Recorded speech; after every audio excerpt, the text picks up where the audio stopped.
tempted. There's so many variation of snacks around as well now, isn't like it? you were telling me about. Yes. And I'm not type 2 diabetes yet, but I probably will be very soon. So, Ria, kicking off that conversation, before I get there, let's educate me a little bit. What are some healthy snack options that people can easily incorporate into their daily routine?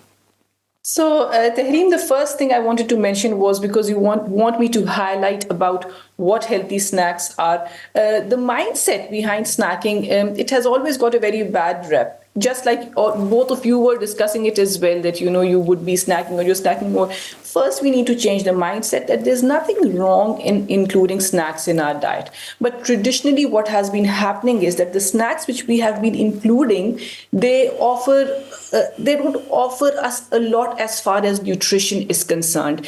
And how the snacks, what we think of snacks traditionally is that how they are designed is that we will feel hungry after having those snacks. And this is how they're designed, that because when we have those snacks, they quickly absorb in our system. Very soon we again start feeling hungry. So, but now here is the thing. The thing is, we should take snacking as an opportunity to help boost our energy, to include more nutrients in our diet, to control our cravings, and also to keep us away from overeating. Just like Mehvish mentioned about type 2 diabetes. In type 2 diabetes, we usually say that eat little and often rather than having huge meals, so that you don't get those sugar spikes. So therefore, the first we need to understand that snacking is not bad, and the reason behind snacking, that these are the reasons we are snacking. Now, coming to your question, that what can be a healthy option for our snacks? So think about including 3 components in your snack.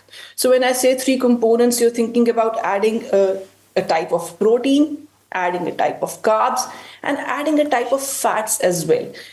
Again, fats are demonized. There's nothing wrong in including healthy fats in our diet.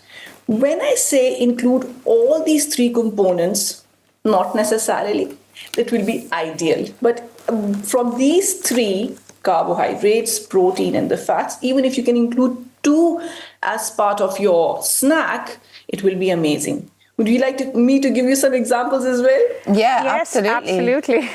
I was just about to ask you. So. Yes. I thought I've talked for so long. I thought I'll come to you as well.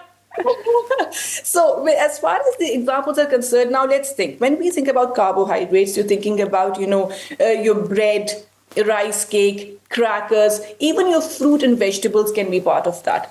So let's start thinking. For example, I take rice cake. No, let me take bread. Let me take a slice of bread as a snack. Yeah. Now we are thinking about the 3 other components, the protein and the fats. So in protein, you can either have hummus, which is protein. You can include Greek yogurt. You can have cottage cheese with it. You can have chickpeas or kidney beans. So sounds like a whole meal, but it will fill you up, and you will get the nutrients, and you will feel full, and it will boost your energy as well. And then you can put tuna. So that's the protein. For example, let's say we put a slice of bread. We put that tuna. Yeah. Now thinking about the third. Third was the fats, which I talked about. So when we think about fats, I always say that think about nuts and seeds. That's always great. So you can always, doesn't sound nice with a slice of bread and tuna, does it? No. But then you can, fat also comes, like you can include avocado with it. So quarter avocado, some olives with it. So not necessarily nuts and seeds. Put a little bit of olive oil on top of the slice of bread. So all the 3 components, full of nutrition, and you'll get your energy as well. So now, Fariha, I'm sorry to interject. I'm just going to ask you, like a lot of us at household, we're living in a myth of brown bread or white bread, or mixed 50-50, which is now widely used in a lot of household, assumably used in a lot of household because it's the new trending bread. I tend to use the seeded one because I think it doesn't give me a sugar spike. But like you said, using that, but the nuts, I can use it as a different time of snack. Do I have to have all of them? But before we go on to the nuts, together with the bread option, tell us a little bit about the breads, different types of breads, and what could be the healthiest bread to have at home. That's about 5 questions in one. Sorry, I'm just trying to see like, wait, if which I'm question? doing the right things when it comes to snacking, because certainly how Fariha explained it, I'm not following exactly the steps like you've said. But like the first thing I'm going to tackle is the bread idea, because a lot of us are confused. I mean, obviously we do tend to, because kids love the white bread. In my household, I tend to have 2 breads at home because kids like the white bread. I don't eat the white bread because it just gives me a sugar spike. So tell us more. We want to hear from a professional like you. This can be answered. There can be many answers of this question. Okay. As far as the brown bread is concerned, yes, because it has got more fiber to it. And you're talking about sugar spikes, aren't you? Yeah. So it will put your sugars at bay because the sugar release will be slow. And not necessarily if you've got diabetes, we recommend this to anyone because we want that slow release of sugars. That is absolutely fine. But on the other hand, you said I see people many times, someone who refuse to have brown bread, who do not like brown bread, and you specifically mentioned children within this as well. The thing is, with the slice of bread, if you opt to have white bread, yes, brown bread, seeded bread preferably. If not, there's nothing wrong in having white bread. Let's not demonize white bread. But if we're thinking about increasing our fiber, why not include something on top of it? So like, for instance, if you have some sort of vegetables with it. So for instance, if you're making a sandwich, the easiest example. So the sandwich will be the carbs of the bread will be the example of the carbs for the sandwich. So what you put inside the sandwich, for example, you put some chicken in it. That will be an example of protein. And on top, when I said that we can include some fiber into it, include your tomatoes, include your cucumbers, include your carrots. So even though you had that white piece of bread, you added fiber through other ways. And of course, you added those micronutrients as well. So did that answer your question? Absolutely. Yes. It just, like you said, very beautifully said, like not just demonize the white bread. Yeah, let's not demonize anything. And people who do tend to eat white bread because it tastes brilliant. I'm not going to lie, but it took me a long time to change my bread. Yeah. So Fariha, I know you just gave us a really nice example of how we can utilize different components and different ingredients to get that fulfilling snack that's going to be quite wholesome. But obviously, we're not talking to an audience that are just about sandwiches. Yes, for me, sandwich works really well, but there's an array of people watching us this morning. And what I'd be really keen to know is how can we, from different backgrounds, for example, I know my mum's not going to make a sandwich for herself for a snack, right? Because she's desi, she's a typical mother, and as are some Arab mothers that are watching, they're not going to go and have bread and hummus as a snack. How can we have specific snacks that are maybe ethnically focused or focused on certain dietary requirements and still have a beneficial outcome? Can you give us a few examples? Yes, it's a very good question, Tahreem. The thing is, let's not complicate it. When we talk about ethnic backgrounds, when we talk about ethnic groups, everyone eats fruit. So if having sandwich is way too much or too complicated, or we don't take it as a snack and we refer to it as a main meal, start including fruit in your diet. When you're having fruit, you're getting the micronutrients, you're getting the fiber. And when I said that you're adding another component to it, you don't need to include, as I said, you don't need to include all the 3 components. So if you're having a piece of fruit, just have some nuts with it. So that's it. You're not complicating it. You're having some nuts, you're having some fruit. To further go ahead with it, think about yogurt. So you're having your yogurt, you can have yogurt on its own, but you can also mix blueberries in it. So that's the protein, and then blueberries is the fruit. So you're combining both of them together. If you're having yogurt, you can mix nuts, depending on the likes and dislikes and on the ethnicity as well. Because if I think of my South Asian origin background, and when I speak to people from the South Asian communities, I would always say to them that yogurt and nuts is something which they can't envisage. Yeah. So at the end of the day, it's how you think of the basics. Okay, so I know that milk, I know that the yogurt can be my snacks. I know fruit can be my snack. Carrots can be my snack. Yeah, absolutely. Cucumbers can be my snack, and just bring it down to basics. I think this is the way to. If I tell my mom have some milk, she'll be like, "Yeah, I'm going to have some milk in my tea and with biscuits as her snack." Now that we've talked so much about snacking, now I think our audience would be listening to it as well. Now, snacking can support weight management goals without compromising. So how is that possible that sometimes the snacking option can support weight loss goals, or weight management goals, like you say it?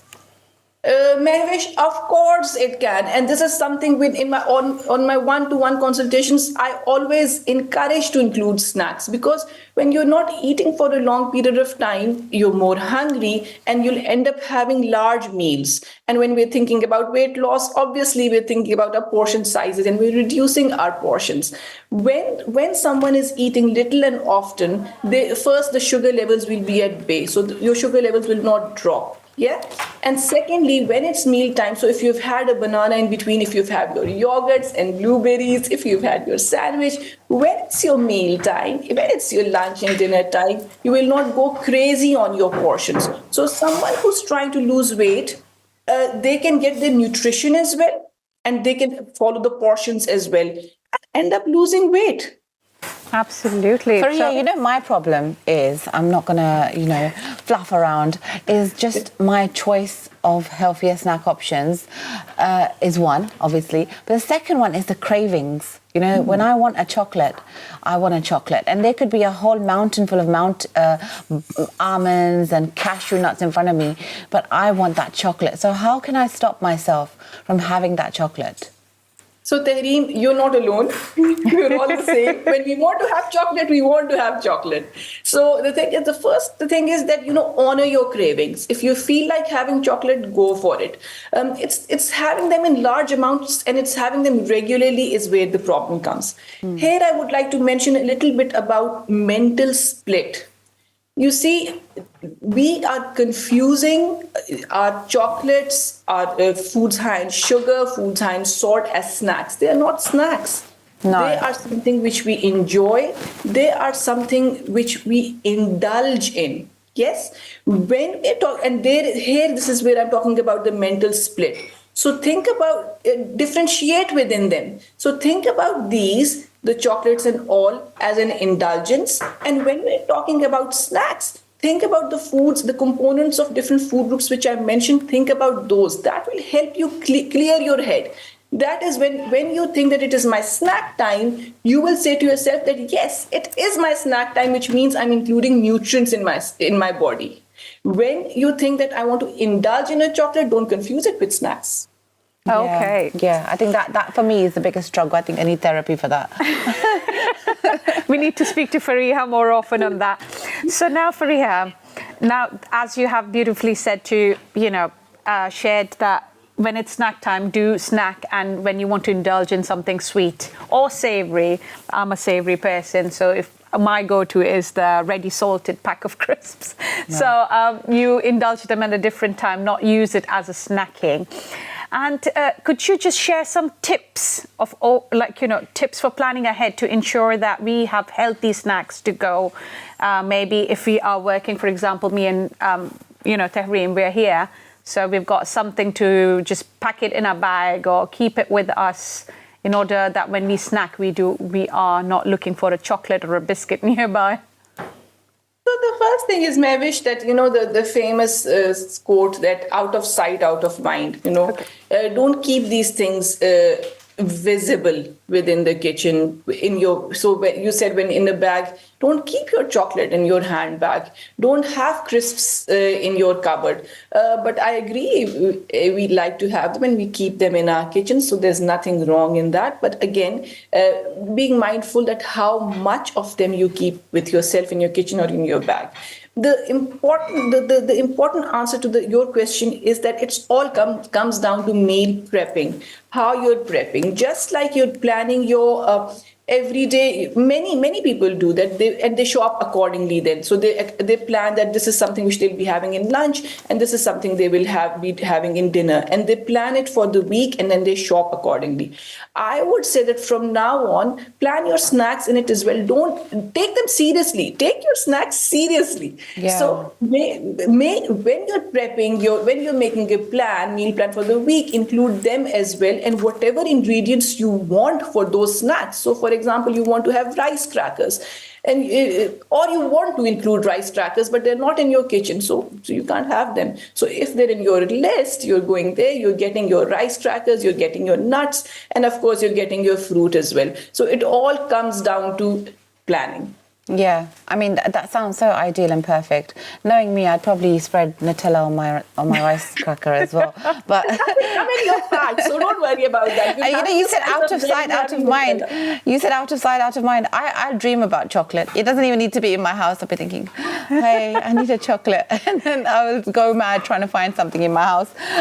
Okay, so what you're saying, it makes so much sense, and it seems like it's such a simple thing to incorporate into our daily lives. And obviously, having worked in the capacity that you're working in the last 6 years, what is the most common hurdle that you're facing with your clients or your patients that you're really finding seems to be a common reoccurrence, and how can we overcome that? I think the major problem within my clients, the people who follow me, is the consistency side of it. This all seems really good and really ideal, and they start following it as well. But hanging on to it is difficult for a long period of time, and this is where we say that you need to develop habits. Yeah. And habits don't change within weeks and months. It takes years. So here is the problem which is extremely common, and I say to them that you have to just be persistent. In my last appointment, when I do quite a lot of appointments with my clients, and in the last appointment, this is all I talk about, because I know that once the appointments end, they will slip. So I keep on reinforcing that you have to be at it, you have to persevere, you just don't have to stop, you have to make it a lifestyle. If you slip one day, you're back again on it and make it a part of your life. Well, Faria, you are a huge inspiration to us, certainly myself. I do follow